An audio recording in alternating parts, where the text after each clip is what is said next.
Welcome to Feline Academy. In this compilation, you'll listen to 26 Band 9 IELTS Writing Task 2 essays focused on education. Use these essays to improve your vocabulary, collocations, grammar, sentence structures, and overall writing ability. Whether you're studying actively or listening in the background, consistent exposure to high-quality English can help accelerate your progress. Timestamps for every essay are available in the description. Let's begin. Essay number 1. Some people believe artificial intelligence will eventually replace teachers in classrooms. Others think teachers will always be necessary. Discuss both views and give your own opinion. Response: Artificial intelligence has advanced rapidly in recent years, leading some people to believe that it may eventually replace teachers in educational settings. While AI can provide personalized learning experiences and unlimited access to information, I believe that human teachers will remain indispensable, because education involves far more than the transfer of knowledge. On the one hand, supporters of AI-driven education argue that technology can deliver lessons more efficiently than humans. Modern AI systems can analyze a student's strengths and weaknesses, adapt learning materials accordingly, and provide instant feedback. Furthermore, AI-powered platforms are available around the clock, allowing students to learn at their own pace without being restricted by classroom schedules. As these technologies continue to improve, some people predict that traditional teaching roles may become obsolete. On the other hand, teachers offer qualities that artificial intelligence cannot fully replicate. Effective educators provide emotional support, motivation, and mentorship, all of which play a crucial role in a student's development. In addition, teachers help students build communication skills, teamwork, and critical thinking through direct human interaction. These aspects of education extend beyond academic achievement and contribute significantly to personal growth. In my opinion, artificial intelligence will become an increasingly valuable educational tool, but it is unlikely to replace teachers entirely. Instead, AI should be viewed as a resource that assists educators by automating routine tasks and enhancing learning experiences. The human connection between teachers and students remains essential for fostering confidence, character, and social development. In conclusion, although artificial intelligence has the potential to transform education through personalized and efficient learning, teachers will continue to play a vital role, because they provide guidance and human interaction that technology cannot fully replace. Essay number 2. Some people believe that schoolchildren should be given homework every day. Others think that homework places unnecessary pressure on children and should be reduced. Discuss both views and give your own opinion. Response: Homework has long been considered an essential component of education. While many people believe that daily assignments help students reinforce what they learn in school, others argue that excessive homework creates unnecessary stress and reduces the time available for other important activities. This essay will discuss both perspectives before explaining why I believe a balanced approach is the most beneficial. On the one hand, homework can play a significant role in improving academic performance. By reviewing classroom material independently, students strengthen their understanding of key concepts and develop valuable study habits. Regular assignments also encourage responsibility, time management, and self-discipline, all of which are important skills for future success. Furthermore, homework allows teachers to assess students' progress and identify areas where additional support may be required. On the other hand, assigning homework every day can have negative consequences if the workload becomes excessive. Many students already spend several hours at school and may feel overwhelmed by additional academic demands at home. As a result, they may experience stress, fatigue, and reduced motivation to learn. Excessive homework can also limit opportunities for extracurricular activities, family interaction, physical exercise, and sufficient rest, all of which contribute to a child's overall development and well-being. In my opinion, homework remains an important educational tool, but the quantity should be carefully managed. Rather than assigning large amounts of repetitive work, schools should focus on meaningful tasks that reinforce learning without placing undue pressure on students. A moderate amount of high-quality homework can help students improve academically while still allowing them to maintain a healthy and balanced lifestyle. In conclusion, although daily homework can strengthen academic skills and encourage personal responsibility, excessive assignments may negatively affect students' well-being. Therefore, schools should aim to provide a reasonable amount of purposeful homework that supports learning while preserving a healthy balance between study and personal life. Essay number 3. Some people believe that university education should be free for all students. Others argue that students should pay for their own higher education. Discuss both views and give your own opinion. Response: the rising cost of higher education has sparked considerable debate about who should bear the financial responsibility for university studies. While some people believe that governments should provide free university education to all citizens, others argue that students should contribute to the cost of their own degrees. This essay will discuss both perspectives before explaining why I believe a balanced approach is the most practical solution. On the one hand, providing free university education offers several important benefits. Firstly, it promotes equal opportunities by allowing students from all economic backgrounds to pursue higher education. Many talented individuals are unable to attend university because of financial barriers, and free tuition could help unlock their potential. Secondly, a highly educated population contributes to economic growth, innovation, and social development. For these reasons, supporters argue that governments should invest in higher education for the benefit of society as a whole. On the other hand, opponents contend that students should bear at least part of the cost of their education. University graduates often enjoy higher salaries and better career prospects than those without degrees. Consequently, it can be argued that individuals who directly benefit from higher education should contribute financially. Furthermore, fully government-funded education may place a significant burden on taxpayers and reduce funding available for other essential public services, such as healthcare and infrastructure. In my opinion, neither extreme is ideal. While access to education should not be restricted by financial circumstances, expecting governments to cover all costs may not be sustainable. A more effective solution would be to provide scholarships, grants, and affordable student loans for those who need assistance, while asking students who can afford it to contribute toward their education. In conclusion, although free university education can increase equality and support national development, requiring some level of student contribution helps ensure financial sustainability. Therefore, a balanced system that combines public support with individual responsibility is likely to be the most effective approach. Essay number 4. Some people believe that online courses are a better way to learn than attending classes in person. Others think that traditional classroom education is more effective. Discuss both views and give your own opinion. Essay: the rapid growth of technology has made online education more accessible than ever before. While some people argue that virtual learning offers greater flexibility and convenience, others maintain that traditional classroom education remains the most effective method of learning. This essay will discuss both perspectives before explaining why I believe a combination of the two approaches is ideal. On the one hand, online learning provides several significant advantages. Firstly, students can access educational materials from anywhere in the world, eliminating geographical barriers and reducing commuting time. Secondly, online courses often allow learners to study at their own pace, making education more accessible to individuals with work or family commitments. Furthermore, digital platforms frequently offer recorded lectures, enabling students to revisit complex topics whenever necessary. As a result, many people consider online education a highly efficient and flexible alternative to conventional schooling. On the other hand, traditional classrooms provide benefits that online learning cannot fully replicate. Face-to-face interaction encourages active participation, collaboration, and immediate feedback from teachers. Students also develop valuable communication and interpersonal skills through direct engagement with their peers.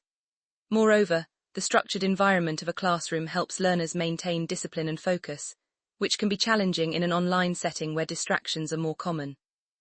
These factors contribute to a richer and more comprehensive educational experience. In my opinion, neither method is superior in every situation. Instead, the most effective approach is to combine the strengths of both systems. Online learning can offer flexibility and access to resources, while traditional classrooms provide social interaction, guidance, and accountability. By integrating technology into conventional education, students can enjoy the advantages of both learning environments. In conclusion, although online education offers convenience and flexibility, traditional classroom learning continues to provide essential social and academic benefits. Therefore, a balanced combination of the two approaches is likely to produce the best educational outcomes. Essay number 5.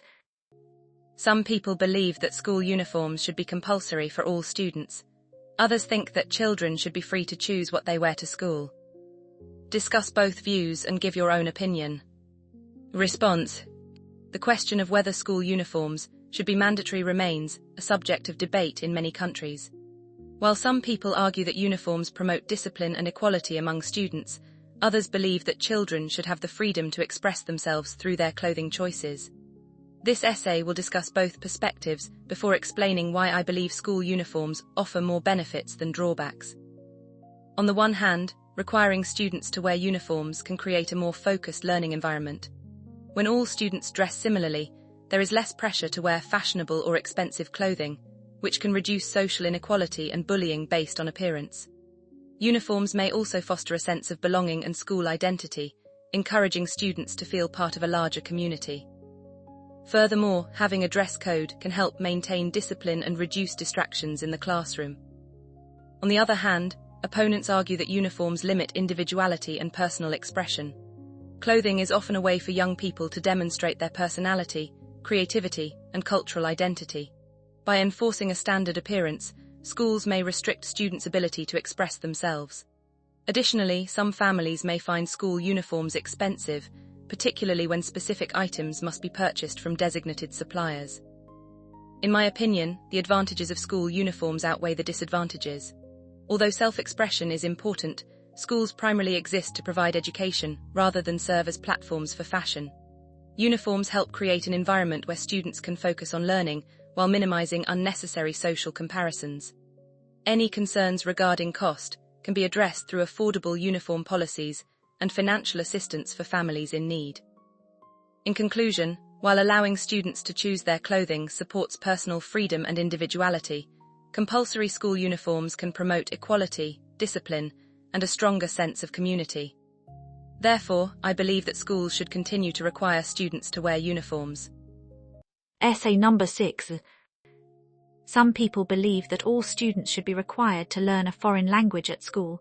Others think that students should focus on subjects that are more relevant to their future careers. Discuss both views and give your own opinion. Response: in an increasingly globalized world, the ability to communicate across cultures has become more valuable than ever. While some people argue that learning a foreign language should be compulsory for all students, others believe that educational resources should be concentrated on subjects that directly contribute to future employment. This essay will discuss both perspectives before explaining why I believe foreign language education remains an important part of a balanced curriculum. On the one hand, studying a foreign language offers numerous benefits beyond simple communication. Firstly, it allows students to interact with people from different cultural backgrounds, promoting greater understanding and international cooperation. Secondly, learning another language can improve cognitive abilities such as memory, problem-solving, and critical thinking. Furthermore, multilingual individuals often enjoy greater opportunities in the global job market, particularly in industries that involve international business, tourism, or diplomacy. On the other hand, some people argue that students should prioritize subjects that are more closely related to their future careers. In many cases, students may never use the foreign language they studied at school, making years of instruction appear inefficient. Instead, greater emphasis could be placed on science, technology, engineering, and mathematics, which are often viewed as more practical and economically valuable disciplines. Supporters of this view believe that education should focus primarily on preparing students for employment.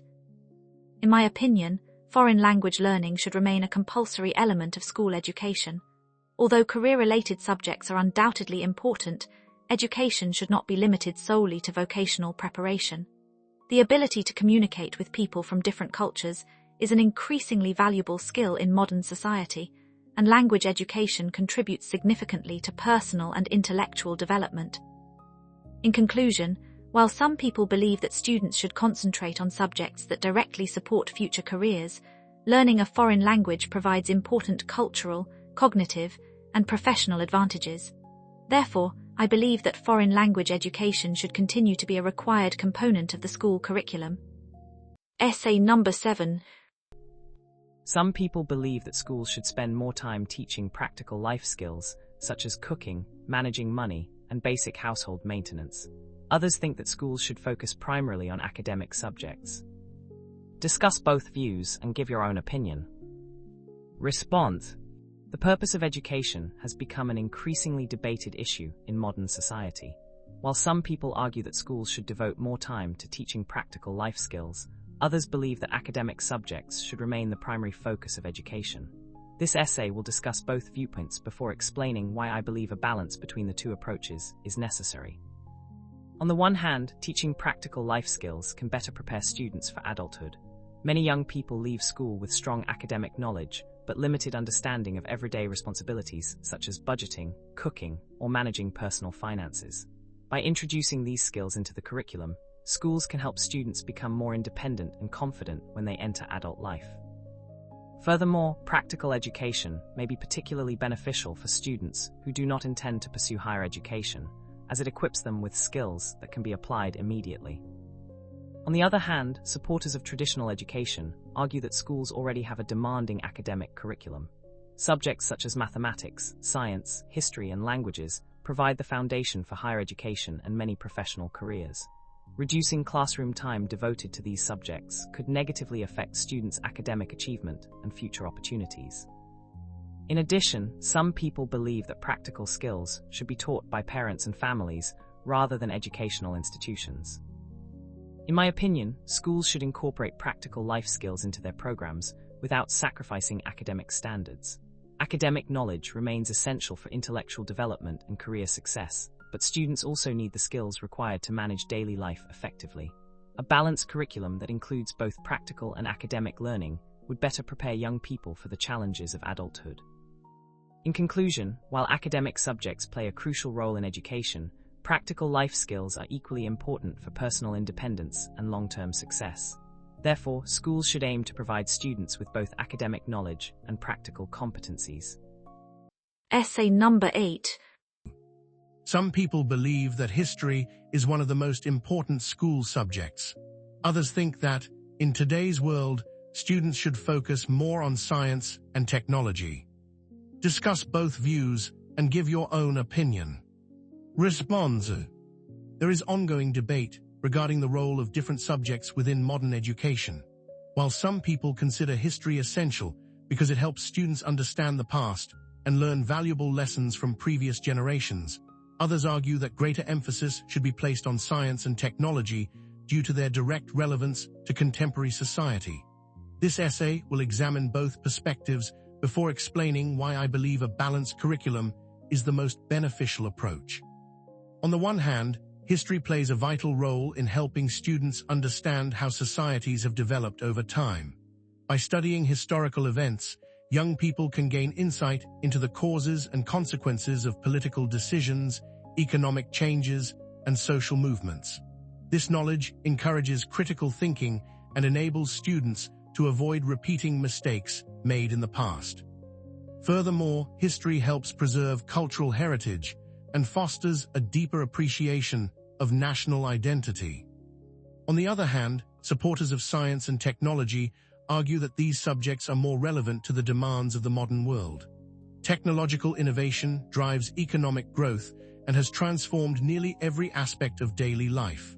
As a result, expertise in fields such as engineering, computer science, and artificial intelligence is increasingly valuable in today's job market. Advocates of this view believe that educational institutions should prioritize subjects that equip students with practical skills needed for future careers. In my opinion, neither area of study should be neglected. Although scientific and technological knowledge is essential for economic progress, history provides important lessons that help individuals become informed and responsible citizens.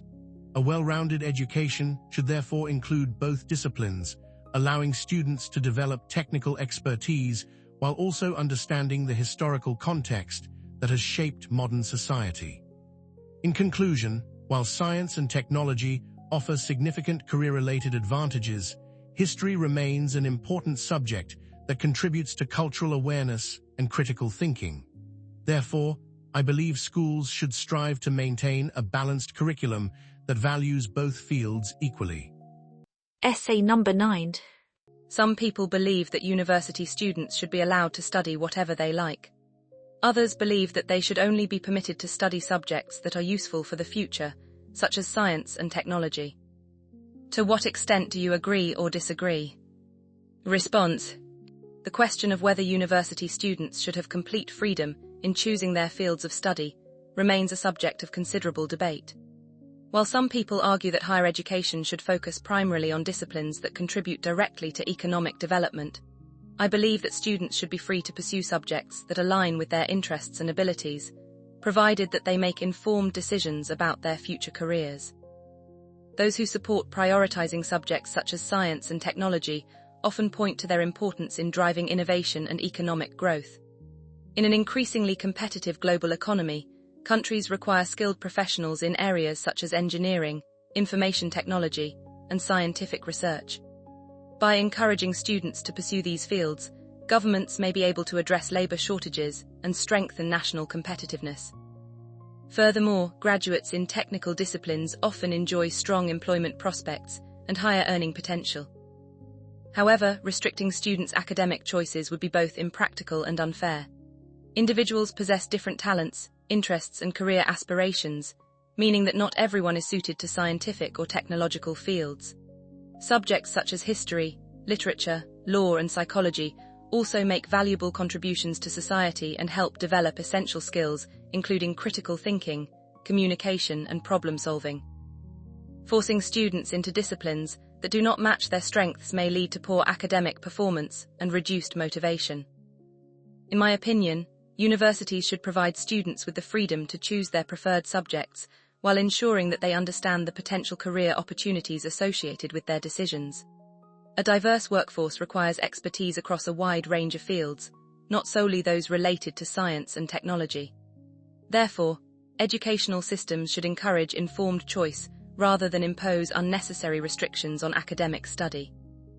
In conclusion, although science and technology play a crucial role in economic development, students should retain the right to select courses that reflect their interests and abilities. I therefore largely disagree with the view that university students should only study subjects considered useful for the future. Essay number 10. In many countries, more students are choosing to study online rather than attend classes in person. What are the advantages and disadvantages of this trend? Response: the growing availability of digital technology has led to a significant increase in the number of students pursuing education through online platforms. Although this development offers greater flexibility and accessibility, it also presents several challenges related to social interaction and learning effectiveness. This essay will discuss both the advantages and disadvantages of online learning. One of the main benefits of studying online is convenience. Students can access educational resources from virtually any location, eliminating the need for daily commuting and reducing associated costs. This flexibility is particularly valuable for individuals who must balance their studies with employment or family responsibilities. In addition, online education often provides access to a wider range of courses and institutions, enabling learners to pursue specialized subjects that may not be available locally. Another advantage is the ability to learn at an individual pace. Many online courses include recorded lectures and digital materials that students can review multiple times. As a result, learners are able to spend more time on difficult concepts and progress according to their own needs, which may improve overall understanding and academic performance. However, online learning is not without drawbacks. One significant disadvantage is the lack of face-to-face interaction. Traditional classrooms provide opportunities for discussion, collaboration, and immediate feedback from teachers, all of which contribute to a richer educational experience. Students studying remotely may also experience feelings of isolation, which can negatively affect motivation and engagement. Furthermore, online education requires a high level of self-discipline. Without the structure of a physical classroom, some students may struggle to manage their time effectively and remain focused on their studies. Technical issues such as unreliable internet connections can also disrupt the learning process and create additional challenges. In conclusion, online learning offers important advantages, including flexibility, accessibility, and personalized learning opportunities. Nevertheless, it also presents disadvantages such as reduced social interaction and the need for strong self-motivation.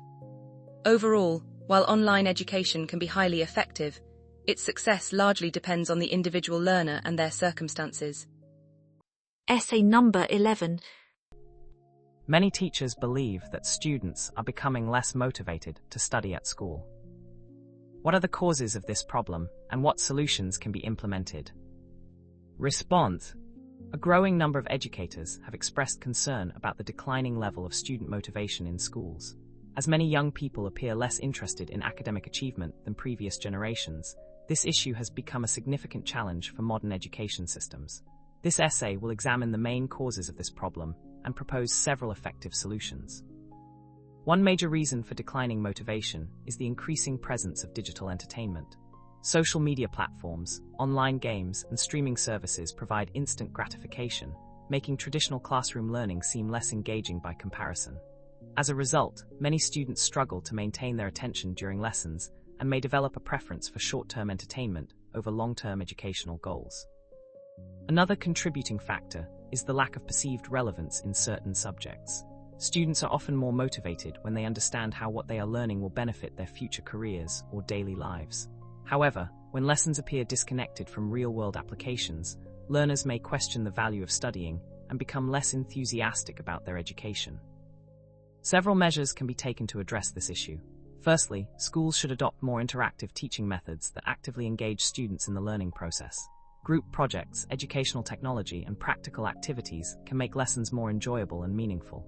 Secondly, educators should clearly demonstrate the real-world importance of academic subjects by connecting classroom content to future career opportunities and everyday situations. In addition, parents have an important role to play in fostering positive attitudes toward education. By encouraging good study habits and showing interest in their children's academic progress, parents can help reinforce the value of learning both inside and outside the classroom. In conclusion, declining student motivation is primarily caused by the attraction of digital entertainment and the perceived lack of relevance in some school subjects. Nevertheless, by making lessons more engaging and demonstrating the practical value of education, schools and parents can work together to increase students' enthusiasm for learning. Essay number 12. It is becoming increasingly common for students to take a year off between finishing school and starting university. Why is this the case? Do you think this is a positive or negative development? Response: in recent years, an increasing number of young people have chosen to delay their university studies and take a gap year after completing secondary education. This trend has gained popularity for several reasons, and in my view, it is largely a positive development when used productively. One of the primary reasons students take a gap year is to gain valuable life experience before entering higher education. Many school leavers feel uncertain about their future career paths and use this time to explore different interests, travel, volunteer, or gain work experience. As a result, they often develop greater independence and maturity before beginning university. Another contributing factor is the rising cost of education in some countries, which encourages students to work and save money before pursuing a degree. I believe that taking a gap year can be highly beneficial. Firstly, students who spend time working or volunteering often acquire practical skills that cannot be learned in a traditional classroom. These experiences may improve communication abilities, problem-solving skills, and self-confidence. Secondly, a gap year can help individuals make more informed decisions regarding their academic and professional futures. Students who enter university with clear goals are often more motivated and focused on their studies. However, the benefits depend largely on how the year is spent.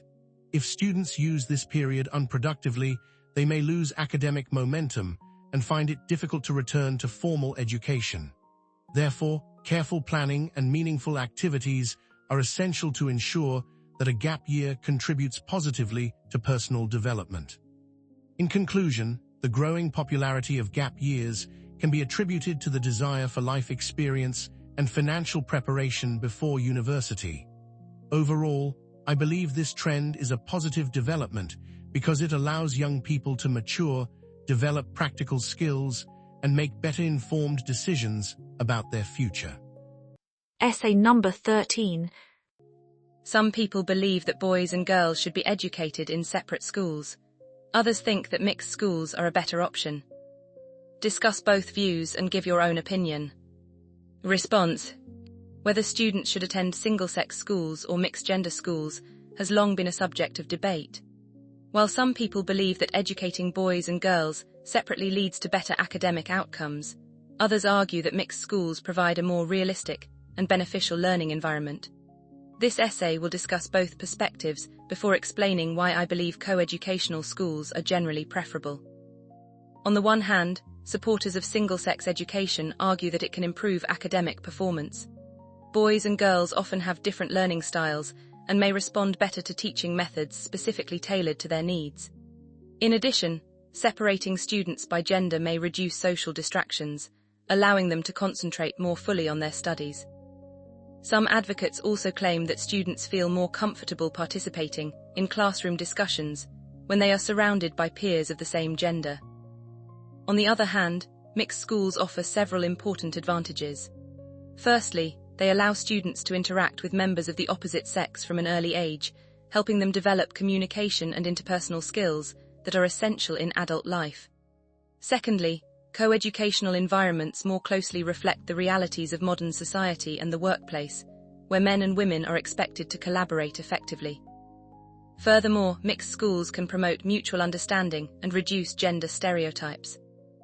In my opinion, mixed schools provide a more balanced educational experience. Although single-sex institutions may offer certain academic benefits, education should prepare students not only for examinations, but also for life beyond the classroom. Learning to work and communicate with people of different backgrounds and genders is an important aspect of personal development. In conclusion, while single-sex schools may enhance concentration and cater to different learning preferences, mixed schools better prepare students for the social and professional demands of modern society. Therefore, I believe that co-educational schools are the superior option. Essay number 14. Children start formal education at a very young age, while in others they begin school later. Discuss the advantages and disadvantages of starting school at an early age. Response: the age at which children should begin formal education remains a topic of considerable discussion among parents, educators, and policymakers. While enrolling children in school at an early age can provide important academic and social benefits, it may also create challenges related to childhood development and emotional well-being. This essay will discuss both the advantages and disadvantages of early schooling. One significant advantage of starting school early is that children are exposed to structured learning environments during crucial developmental years. At a young age, children often acquire language, literacy, and numeracy skills rapidly, enabling them to build a strong educational foundation. Early schooling also provides opportunities for social interaction, helping children develop communication skills, teamwork, and the ability to adapt to group settings. These experiences can contribute positively to both academic achievement and personal development. However, beginning formal education too early may also have drawbacks.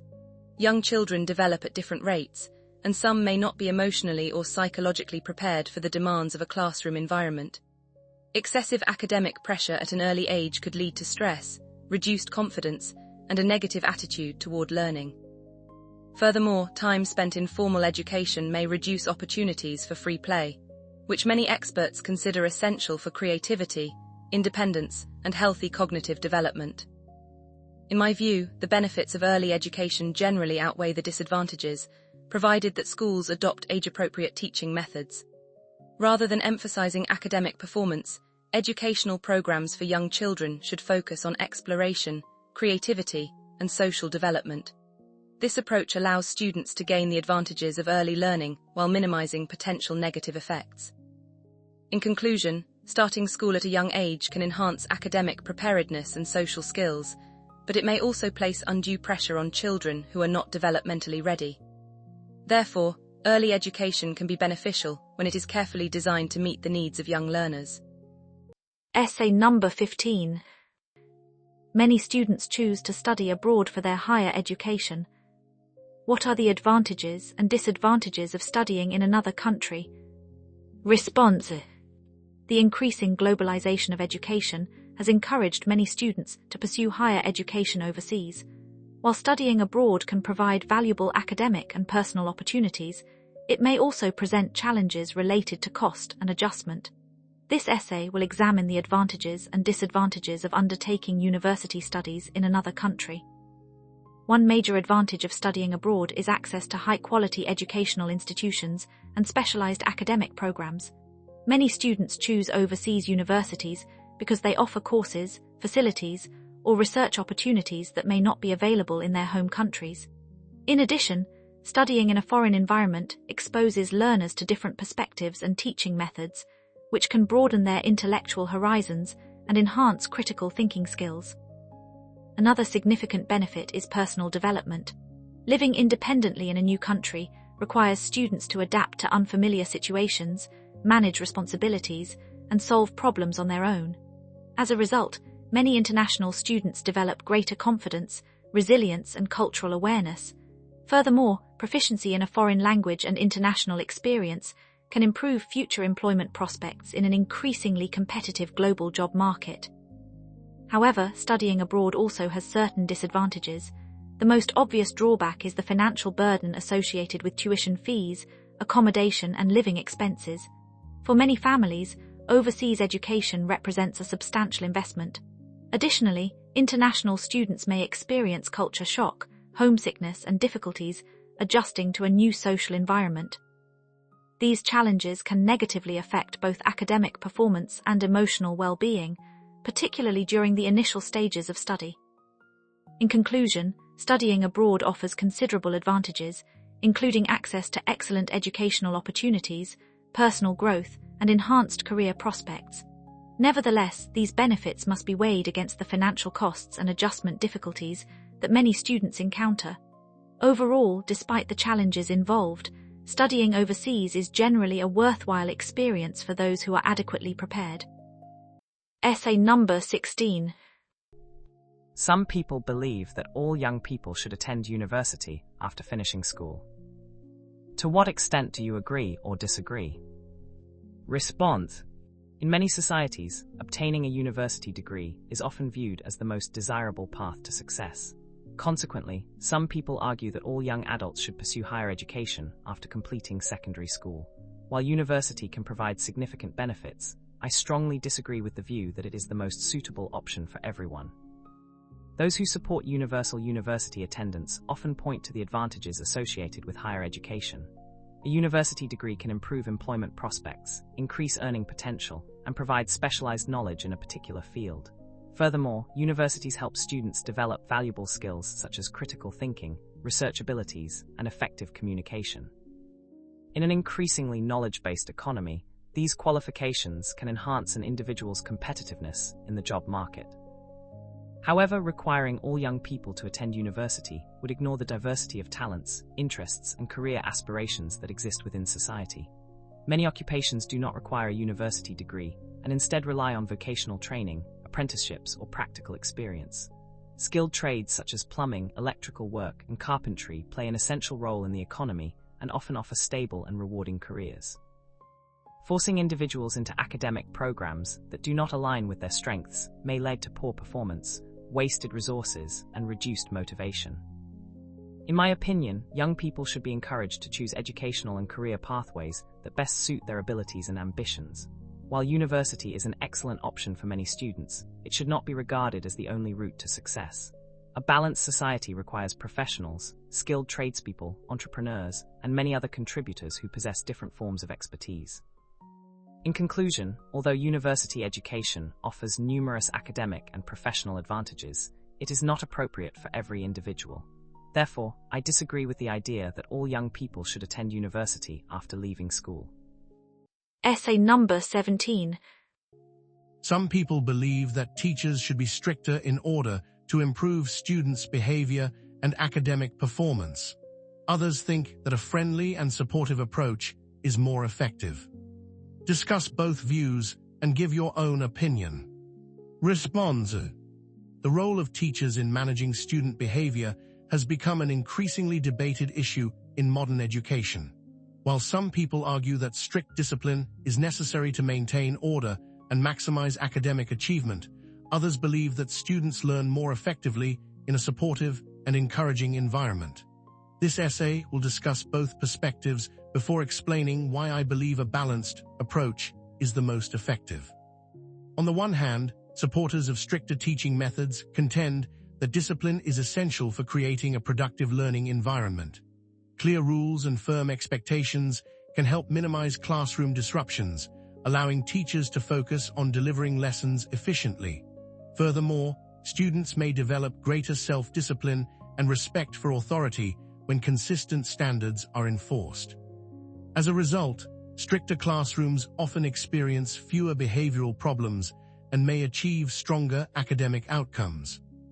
On the other hand, advocates of a more supportive approach argue that positive relationships between teachers and students contribute significantly to learning.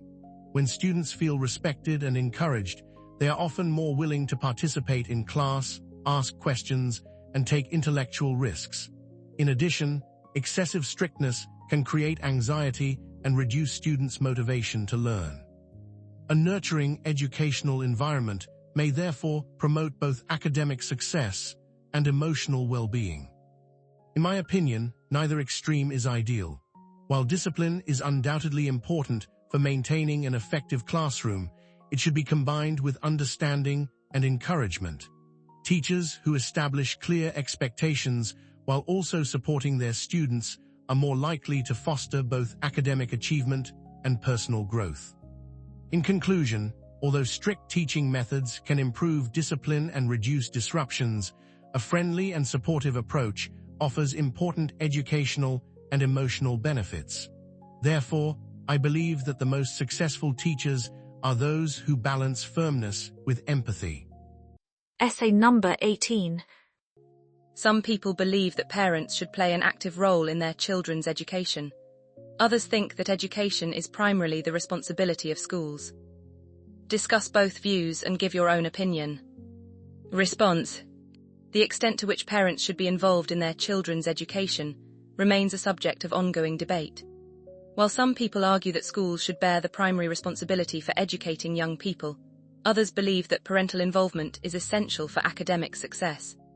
This essay will discuss both perspectives before explaining why I believe cooperation between parents and schools produces the best educational outcomes. On the one hand, supporters of school-led education contend that teachers possess the professional knowledge and training necessary to educate students effectively. Educational institutions follow structured curricula and employ qualified staff who understand how to deliver lessons, assess progress, and address learning difficulties. Furthermore, placing excessive responsibility on parents may be unrealistic, as many adults lack teaching expertise or have limited time due to work commitments. On the other hand, advocates of parental involvement argue that education extends beyond the classroom.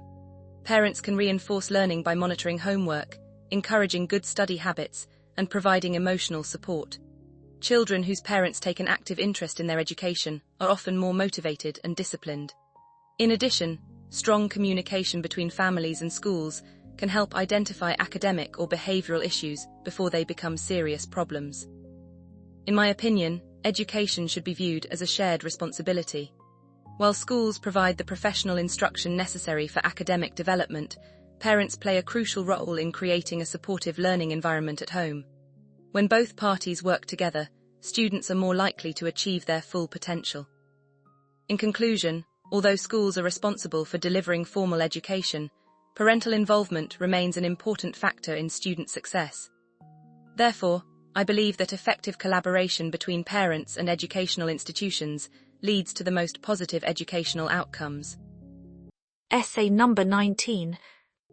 Many students today spend less time reading books than in the past. What are the causes of this trend?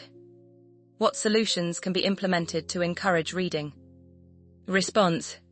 the habit of reading books among young people appears to be declining in many parts of the world. As students increasingly devote their attention to digital forms of entertainment, concerns have emerged regarding the potential impact on literacy and academic development. This essay will examine the main causes of this trend and propose several measures to encourage reading among students. One of the primary reasons for the decline in reading is the growing popularity of digital media. Social networking platforms, online videos, and mobile games provide instant entertainment and require significantly less effort than reading a book. Consequently, many students prefer activities that offer immediate gratification rather than those that demand sustained concentration. Another contributing factor is academic pressure. Students often spend considerable amounts of time completing assignments and preparing for examinations, leaving little opportunity for recreational reading. Several solutions can be implemented to address this issue. Firstly, schools should promote reading through well-designed literacy programs and engaging library activities. By introducing students to books that match their interests, educators can help foster a lifelong appreciation for reading. Secondly, parents should encourage reading at home by limiting screen time and serving as positive role models. Children are more likely to develop strong reading habits when they regularly observe family members reading. In addition, technology itself can be used as part of the solution. Digital libraries, ebooks, and educational reading applications can make literature more accessible and appealing to younger generations. By combining traditional reading materials with modern technology, educators may be able to increase student engagement more effectively.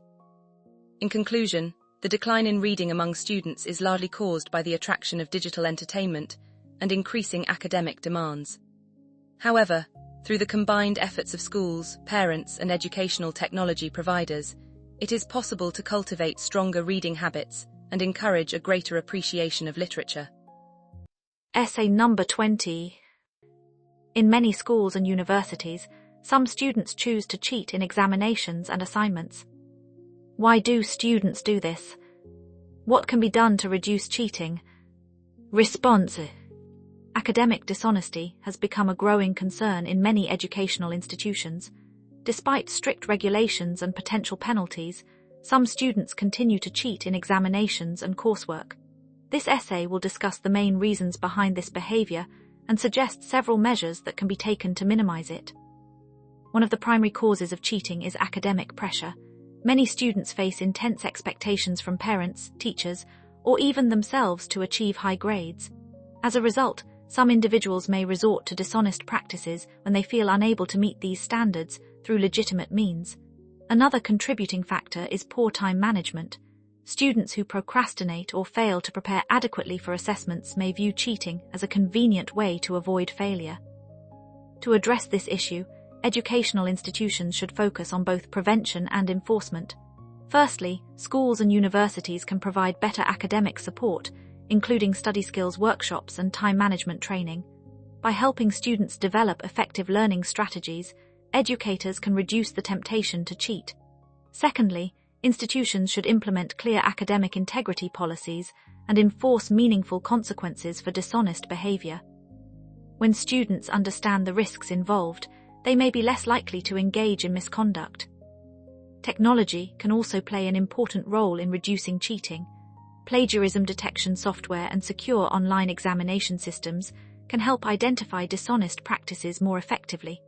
Furthermore, assessment methods that emphasize critical thinking and personal analysis may be more difficult to cheat on than those that rely heavily on memorization. In conclusion, students often cheat because of academic pressure and inadequate preparation. However, through improved educational support, stricter enforcement of academic integrity policies, and the effective use of technology, schools and universities can significantly reduce the incidence of academic dishonesty. Essay number 21. Some people believe that competition among students should be encouraged. Others think that cooperation is more important. Discuss both views and give your own opinion. Response. The question of whether schools should promote competition or cooperation among students remains widely debated. While some people argue that competition motivates students to achieve higher levels of academic performance, others believe that cooperation develops essential interpersonal skills and creates a more supportive learning environment. This essay will discuss both perspectives before explaining why I believe a balanced combination of the two approaches is most beneficial. On the one hand, supporters of competition contend that it encourages students to strive for excellence. When learners compete for high grades, scholarships, or academic recognition, they are often motivated to work harder and maximize their potential. Competition can also help students develop resilience, determination, and a strong work ethic, qualities that are highly valued in professional settings. Furthermore, since modern society is inherently competitive, schools may prepare students more effectively for future challenges by exposing them to competition at an early age. On the other hand, advocates of cooperation argue that collaborative learning provides benefits that competition alone cannot offer. Working in groups allows students to exchange ideas, solve problems collectively, and learn from one another's strengths. In addition, cooperation fosters communication skills, teamwork, and mutual respect, all of which are increasingly important in today's workplace. Excessive competition, by contrast, may create unnecessary stress and discourage students who struggle academically. In my opinion, both competition and cooperation have valuable roles to play in education. Healthy competition can inspire students to perform at their best, while cooperative activities help them develop the social and communication skills necessary for long-term success. Therefore, schools should aim to maintain a balance between these approaches rather than relying exclusively on one. In conclusion, although competition can motivate students and encourage achievement, cooperation promotes teamwork and interpersonal development. Consequently, I believe that an effective education system should incorporate both competitive and collaborative learning experiences. Essay number 22. Many schools are increasingly using computers, tablets, and other digital devices in the classroom. What are the advantages and disadvantages of this development? Response. The integration of digital technology into education has accelerated significantly in recent years. As schools increasingly incorporate computers, tablets, and other electronic devices into classroom instruction, educators have gained access to new teaching opportunities. While this development offers several educational benefits, it also presents certain challenges that must be carefully considered. One major advantage of using digital devices in the classroom is improved access to information. Students can quickly obtain educational resources, conduct research, and explore a wide range of learning materials that would otherwise be unavailable.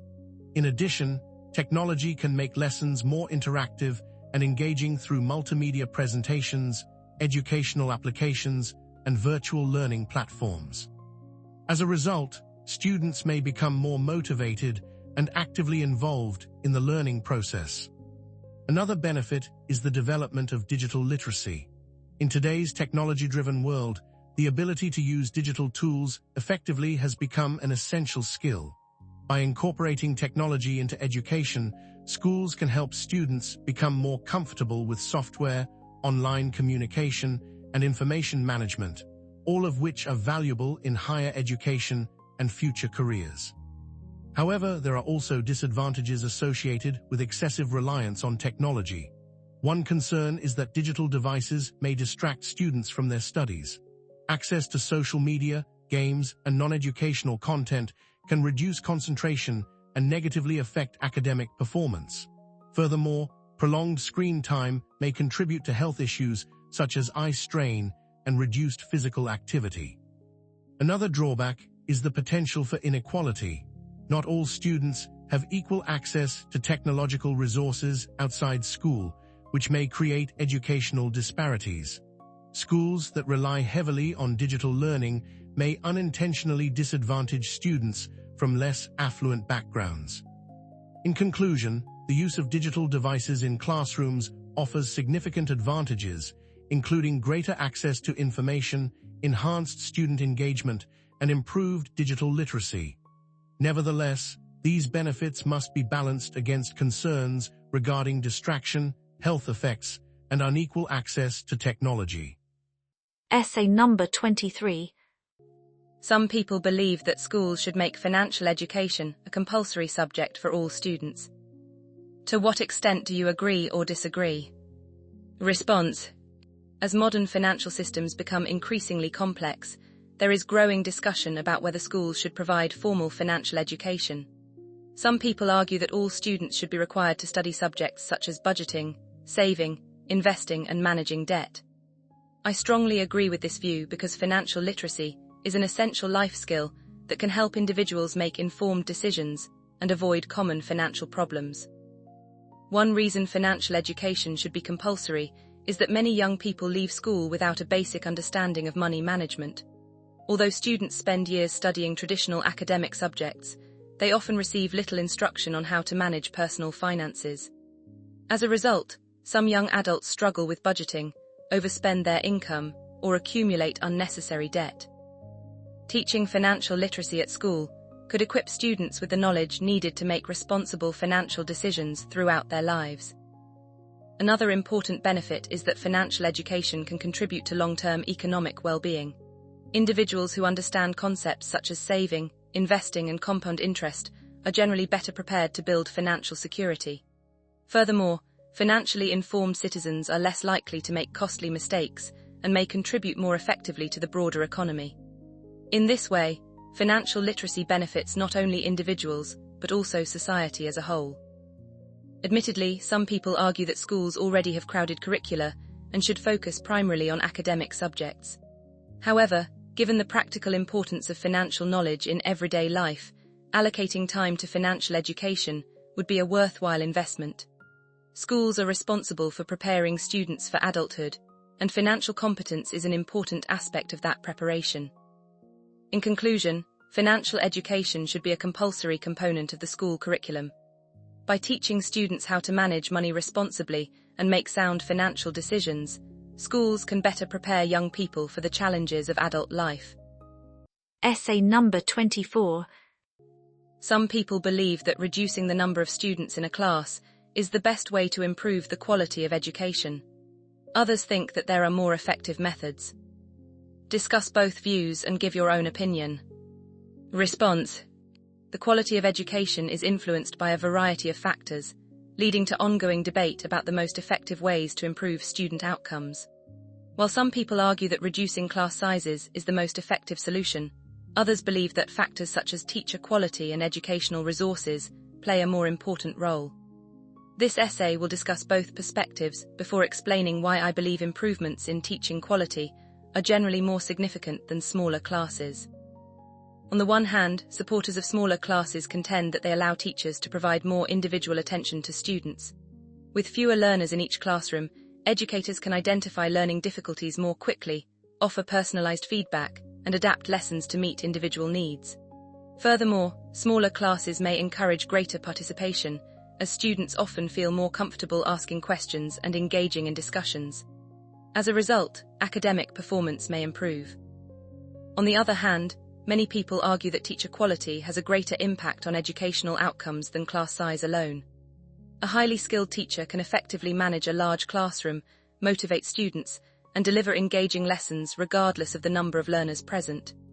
In addition, investing in teacher training, modern learning materials, and educational technology may provide greater long-term benefits than simply reducing student numbers.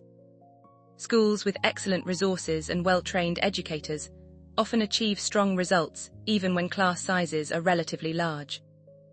In my opinion, although smaller classes offer certain advantages, the effectiveness of teachers remains the most important factor in student success. A knowledgeable and dedicated educator can inspire students, create a positive learning environment, and maximize learning opportunities regardless of classroom size. Therefore, educational systems should prioritize improving teaching standards while reducing class sizes where financially feasible. In conclusion, while smaller classes can enhance individual attention and student participation, teacher quality and educational resources are generally more influential in determining academic success. Consequently, I believe that improving the overall quality of teaching is a more effective strategy for enhancing education. Essay number 25. Some people believe that publishing school rankings helps improve the quality of education. Others think that ranking schools does more harm than good. Discuss both views and give your own opinion. Response: the practice of publishing school rankings has become increasingly common in many countries. While some people argue that rankings encourage educational institutions to improve their performance, Others believe that they create unnecessary pressure and can have negative consequences for both students and schools. This essay will discuss both perspectives before explaining why I believe the disadvantages of school rankings often outweigh their benefits. On the one hand, supporters of school rankings contend that they promote accountability and transparency within the education system. By making performance data publicly available, parents can make more informed decisions about where to enroll their children. Furthermore, rankings may motivate schools to improve teaching standards, academic results, and overall educational quality in order to remain competitive. As a result, students may benefit from higher standards and better learning opportunities. On the other hand, critics argue that school rankings can create excessive pressure on both teachers and students.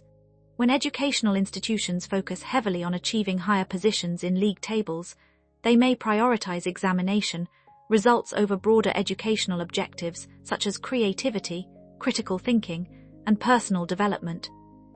In addition, rankings can unfairly disadvantage schools serving lower-income communities, where students may face greater challenges outside the classroom. Consequently, comparisons between schools may not always reflect the true quality of education being provided. In my opinion, although school rankings can increase transparency and encourage improvement, they should not be regarded as the primary measure of educational success. Education is a complex process that cannot be fully evaluated through examination scores alone. Therefore, policymakers should consider a wider range of indicators when assessing school performance. In conclusion, while publishing school rankings may encourage accountability and competition, it can also create pressure and distort educational priorities. Consequently, I believe that rankings should be used cautiously and alongside other measures of educational quality.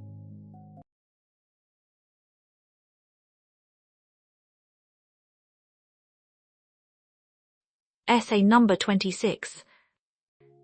Many people argue that to improve educational quality, high school students should be encouraged to comment on or even criticize their teachers. Others think this will lead to a loss of respect and discipline. Discuss both views and give your own opinion. Response.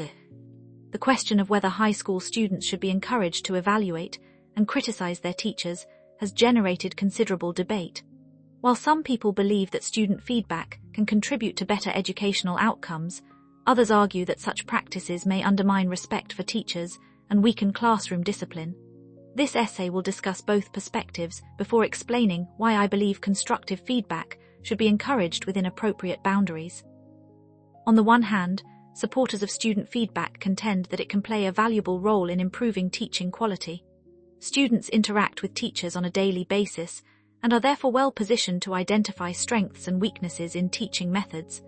By providing honest feedback, learners can help educators recognize areas that require improvement, such as lesson clarity, classroom engagement, or communication style. Furthermore, encouraging students to express their opinions may foster critical thinking and create a more collaborative learning environment. As a result, schools may become more responsive to the needs of students. On the other hand, critics argue that allowing students to criticize teachers could have negative consequences. Teachers hold positions of authority and are responsible for maintaining order within the classroom. If students are given excessive freedom to judge their teachers, some may become less respectful and more likely to challenge authority unnecessarily. In addition, feedback from adolescents may not always be objective, as personal preferences or dissatisfaction with grades could influence their opinions. Consequently, unfair criticism may damage teacher morale and disrupt the educational process. In my opinion, student feedback can be highly beneficial when it is structured and constructive. Schools should provide formal channels through which students can express their views respectfully and anonymously. This would allow valuable feedback to be collected while minimizing the risk of disrespectful behavior. In this way, educational institutions can promote continuous improvement without compromising discipline or professional authority. In conclusion, although some people fear that encouraging students to criticize teachers may reduce respect and discipline, constructive feedback can significantly enhance teaching quality. Therefore, I believe that schools should encourage student input, provided that it is delivered through appropriate and well-regulated systems.